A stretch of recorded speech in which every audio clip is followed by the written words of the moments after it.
All right, so we tried to get to these yesterday, but we couldn't, and we got the perfect panel for this conversation. So Northwestern head coach Pat Fitzgerald was fired amid a hazing scandal.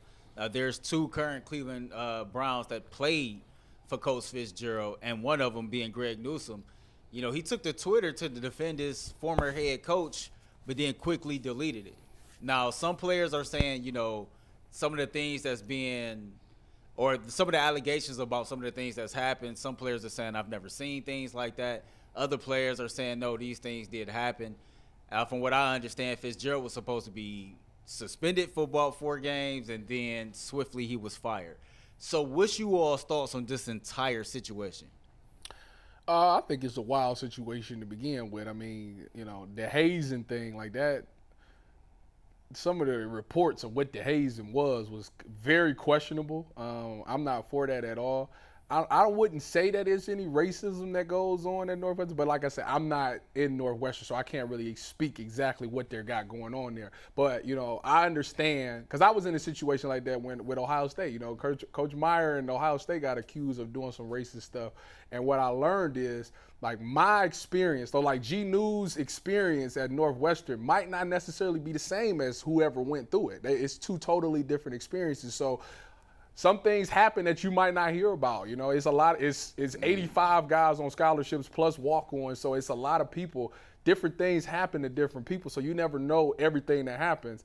But I will say that, you know, Pat Fitzgerald always came out as a stand-up guy. You know, he was a guy that, you know, you thought would be there forever.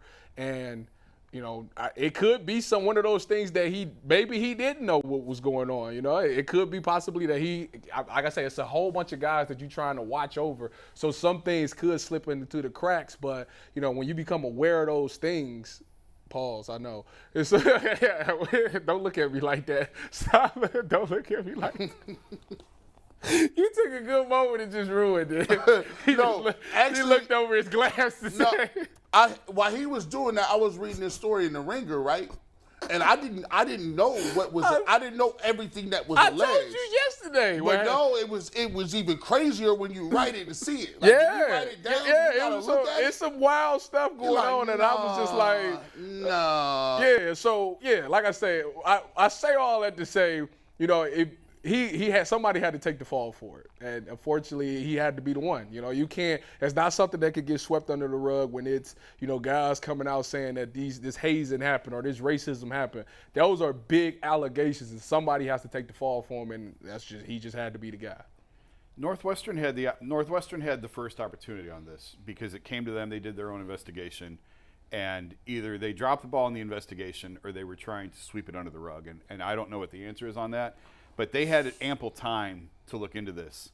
And they do the Friday news dump of he's going to be suspended for 2 weeks, and then all of a sudden all these former players start talking to the student newspaper. So was it a sham of investigation? How did you not uncover some of this stuff? And that's the part where I guess I'm struck. The allegations are really bad. Yeah, it's really terrible. Bad. But then I saw a report today about one of the players saying he wanted to get Fitzgerald fired. So when you have all of this time as a university to look into this and to investigate this and come out with your findings and then completely pivot 48 hours later, 72 hours later, and go completely to the other extreme, something isn't lining up here. And I'm putting it back on the university of what kind of investigation did you really do and how deeply did you really look into this? It's an unfortunate situation. Fitzgerald is an institution there, obviously, having played there. He was the face of the university, really, in so many ways. And now for this stuff to come out, I think this is just the beginning. This is going to wind up in courts. There will be lawyers involved. And I don't know that we necessarily have all of the information. So I just hold on tight because I think this is going to get wild. Because this is a story in the Ringer, and this hit different when I looked at it because I didn't, as a football player, you never really think of these terms. He said, a whistleblower on the 2022 Wildcats described hideous things the Daily Northwestern. Among them, players were punished with gang dry humping on field for making mistakes. Freshmen were made to perform naked drills like bear crawls or quarterback center exchanges. It's done under this smoking mirror of, oh, this is team bonding, but no, this is sexual abuse. Okay, the player said. 1 second.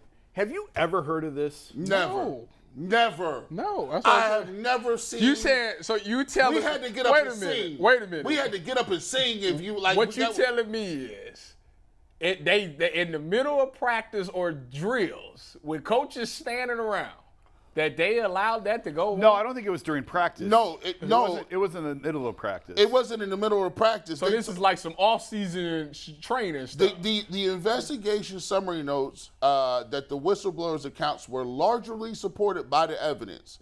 Shield wrote in a statement, 11 current or former football players, student athletes acknowledged that hazing had been going on within the program almost the entire time that Fitzgerald had been a coach. Now, look, if that is if you talk about, the only time I can think about that jumping off is, you know how you doing, basically in college, you don't see your coaches all year round. No. You with the strength and conditioning coach. Yes, that's what I'm saying. You with the strength team. Like the coaches be off recruiting, doing whatever.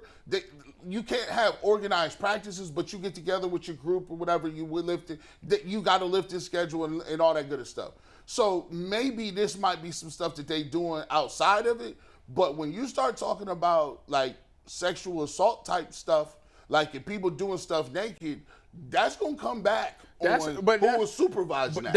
That's my point right there. Who's Like the supervising that strength move? coach usually is standing out there. Yeah, Are you telling me multiple. that y'all are getting naked in the middle of a workout and humping each other? And by the way, And he just sitting there just twirling his Swiss whistle. That's wild to me. And he didn't get fired. Only one guy got That's fired. what I'm saying. Like Yeah. that he's the one. I'm confused. Like when I heard that, I said, "Whoa, what time are y'all?" And because there's other people in the facility, you may have It's trainers, coach, it's coaches, other teams, everybody's there. It's like lacrosse could be doing. It ain't like the football team is secluded. Like you gotta literally be outside with other groups of people that will see this and be like, "What are y'all doing?" But in the initial reporting, in the initial story by the Northwestern Student Newspaper, which as a journalism guy, bravo to you guys. I don't know how he got story to Incredible. hear. Incredible. But in the original reporting, Fitzgerald, according to the piece, made the reference or made the stance that signaled this guy needs to get dry hump because he just screwed up. Yeah, it was the Wildcat Way, or they said there was different things where it just made it If seem that's like the that case, was what it was. I don't know. And They that got was- some news. They got some crazy stuff going on at Northwestern. Of And Northwestern of all, yeah, like I believe it at Ohio State. No, before you I don't. believed it- No, you no, don't. No, I'm just No, you saying don't. because of we the, don't roll like that. No, I'm just saying because of the The stature clock. of the football program, I would believe that would go on at Ohio State before I'd believe that would go on at freaking Northwestern.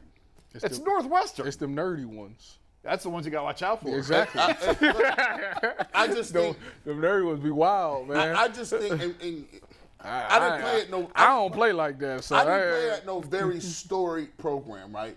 Like, I just feel like when you look at it, the situation like with the Bobby Bowdens or even that old guard where you had the Bobby Bowdens and you had the Joe Paternos and even a certain extent at Ohio State when, Urban was there and he had to think with his position coaches and stuff.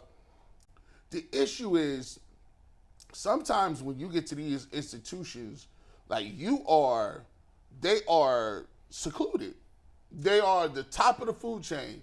And sometimes I can't say that they get lazy, but what starts happening is if you Ryan Day or you somebody like that, yeah, like I can understand for you saying, I don't know what happened. I'm trying to beat Michigan. I'm y'all on my ass for that. I don't got no time to be like, those are things that I could see to where coaches is like, I didn't know nothing about that. Well, according to Steve Becker said that they said no coaches was around for when this all took place. But I don't get it. I don't get that. I don't know why people even play around like that. Wouldn't you, if it happened to you, wouldn't you go to someone? If it happened, right. Listen, put the camera on me, Steve. I'm gonna tell you right. If it happened to me, we would have known about this a long time ago because it would have said Tyvis Powell is going to jail. That's what it would have said. Because I don't play like He that. done killed somebody. Yeah, I don't play like that. He beat the brakes off that boy. I'm just saying, if you're a freshman and this is happening to you, wouldn't you go to somebody, your positional coach, somebody? That ain't. That doesn't fly with me. Like that's not good enough. Because that means you foster an atmosphere where you can't. Some people when they take and drop their kids off to schools, they believe that they are almost of a parent status. Like I'm giving you my child to teach, mold, and I got him to 18. Can you get him to 24, right? So we can take this.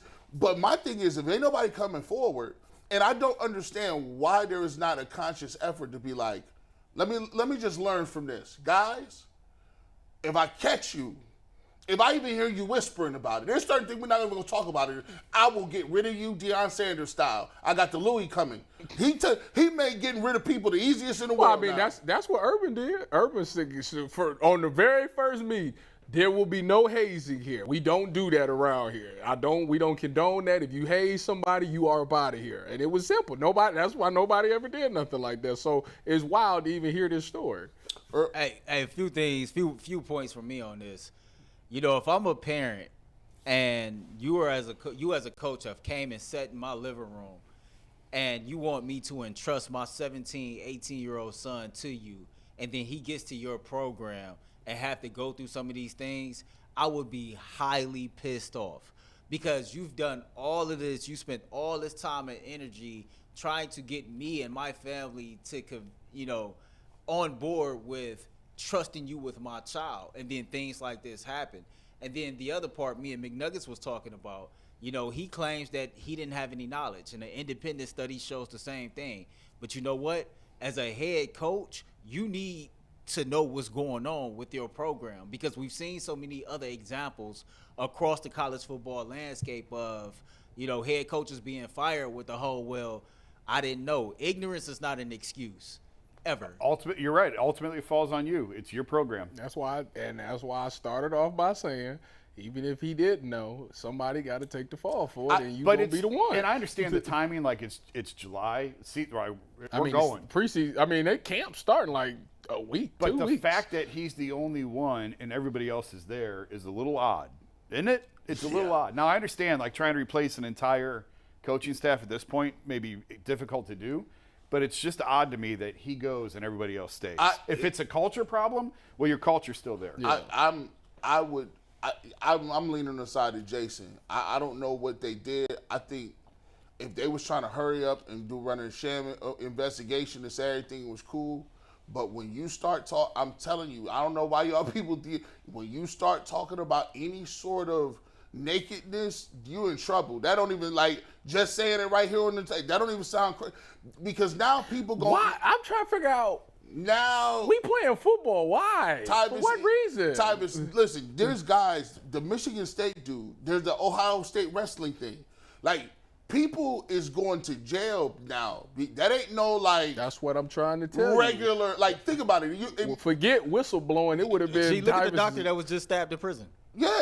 The dude who took advantage of them Olympic athletes. And so they're not going to play with you. And to what you said, they only got one coach gone.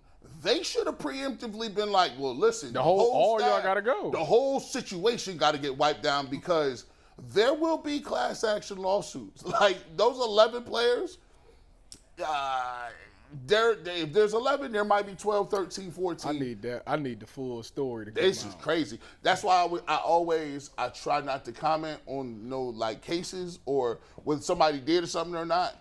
I could know you. You could be perfectly great with me. We could have a great rapport. For sure. But if you got a case, I'll speak to you independently and support. But I can't jump out the window and be like, he had nothing to do. Whoa. I don't know. I don't know about that yet. Yeah, we'll wait and see. Yeah. Shout out to Greg Newsom, too. He was like, let me delete that real quick. That never happened. I wonder who got to him. No, you know what? When he did that, it reminded me of what's the dude, Matt Barnes, when he did the Udoka thing. He went on there and was like, he would never do that, and then he came out and said, you know what? I was wrong. I actually thought of Udoka the other day because the Boston players to this day defiantly support him.